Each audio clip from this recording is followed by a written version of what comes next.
In the news this week, former Prime Minister Tony Blair highlights public opposition to transgender ideology. A billionaire entrepreneur shines a light on big tech's antagonism towards Christians. And Kenneth Ferguson speaks of his gratitude for God's help during his discrimination battle with the Robertson Trust.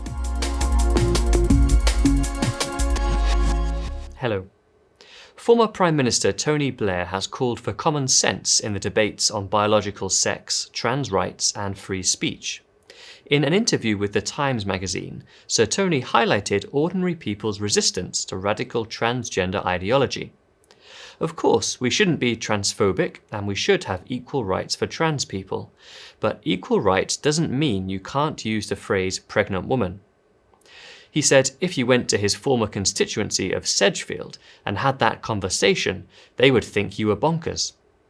His candid assessment came as members of the UK's largest teachers' union were told to scrap terms such as boys, girls and mother and go gender-free. One teacher who attended the event, funded by pro-LGBT group Educate and Celebrate, said it amounted to propaganda for trans activists. US firms such as Google and Meta are antagonistic to Christians, a prominent figure in the tech sector has said. In a Wall Street Journal article, Roman Catholic billionaire and entrepreneur Peter Rex said for all its talk of diversity, the tech industry has little room for devout believers. Incredibly, he revealed that when Google employees discovered that some of their Christian colleagues hold a weekly prayer group, he said some responded by asking, "We employ people who pray? And is that really appropriate to do at work?" Referring to findings from a legal research institute in the US, Rex said social media platforms increasingly censor religious believers who oppose abortion, assisted suicide, and transgender ideology. In the UK, the government has said its draft online safety bill will restrict legal content it deems harmful, with what that means to be decided by ministers, Ofcom, and the very Silicon Valley giants Rex expresses concerns about.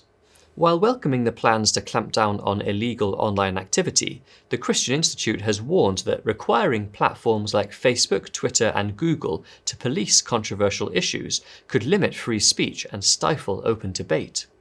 What is legal to say on the street must be legal to say online. The Presbyterian Church in Ireland has said a push to ban so-called conversion therapy could leave churches vulnerable to unreasonable government interference. In its response to the government's consultation, the church said any legislation that hindered the ordinary work of churches ought to be rejected. It pointed out that for those who are same-sex attracted and wish to live faithfully in the context of a biblical understanding of human relationships, an outworking of their Christian faith is to abstain from sexual activity.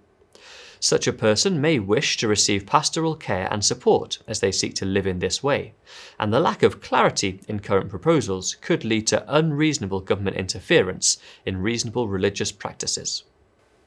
And finally, the Christian CEO who was sacked by Scotland's largest grant-making trust over his church's views on marriage has expressed his gratitude to God for helping him through the ordeal. Kenneth Ferguson had been CEO of the Robertson Trust for almost 10 years when Stirling Free Church, where he is an elder, began to rent premises owned by the Trust. But because of the Free Church's opposition to same-sex marriage, the arrangement angered Trust chairwoman Shonag McPherson, and Ferguson was subsequently sacked. He successfully sued for wrongful dismissal and told the Christian Institute how God enabled him to endure through a long and difficult process. I was out fighting my Goliath, and the Christian Institute, this is for me, this was the Christian Institute.